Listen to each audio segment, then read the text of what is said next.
Keep it going for your next comic on the stage, Tim Finnegan. Give it up for Tim.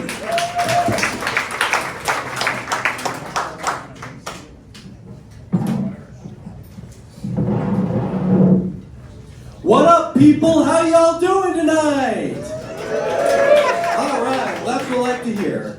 Well, my name's Tim Finnegan, but besides being known as Tim Finnegan, I could also be known as Danny Torrance.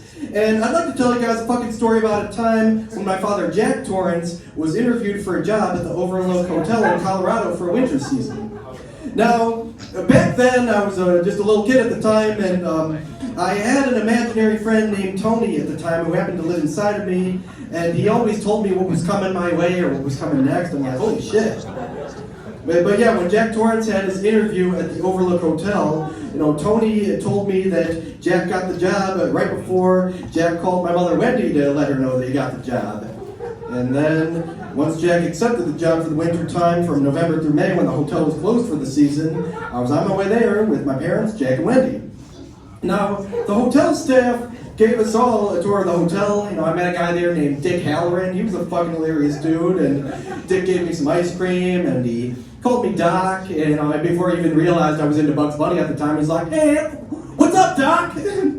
But yeah, I enjoyed getting to know the guys there, but then, once Jack Torrance became in charge of the Overlook Hotel, it fucking became haunted.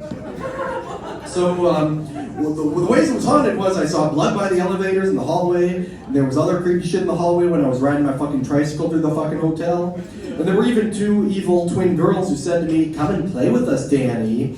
And yeah, Tony kept telling me what creepy shit would be happening next. There was one point I went through a green bush maze with my mother Wendy. It was fucking awesome. And then one time Jack was in the workroom, typing on his typewriter, and Wendy was trying to talk to him, but Jack was like, hey, when I'm working, you don't talk to me, you shut your mouth.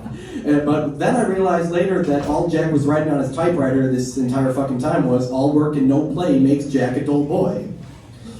So then later on, there was a lot of other shit happening at the Overlook Hotel.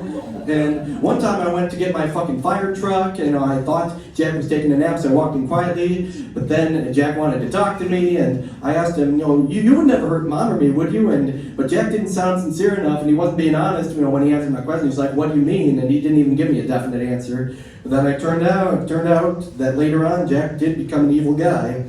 And yeah, even the police tried to radio the hotel when Dick Halloran tried to call the hotel. They couldn't get a hold of anyone, but Jack just destroyed the radio.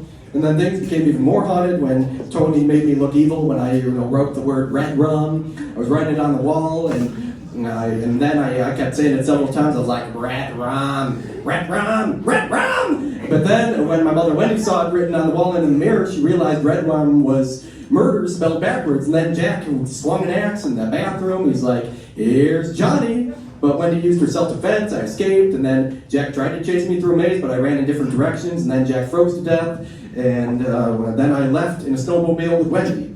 And then after all that shit ended, I happened to find an old photo of Jack in a grand 4th of July ball at the Overlook Hotel in 1921. I'm like, holy shit, how did this happen? But yeah, so that's pretty much my story about the life I lived through during my childhood at the Overlook Hotel in Colorado. And yeah, so that's my time. Thank you for watching tonight. You guys have a wonderful night. Thank you.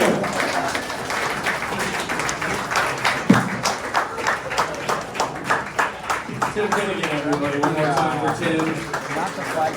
He has a twisted mind.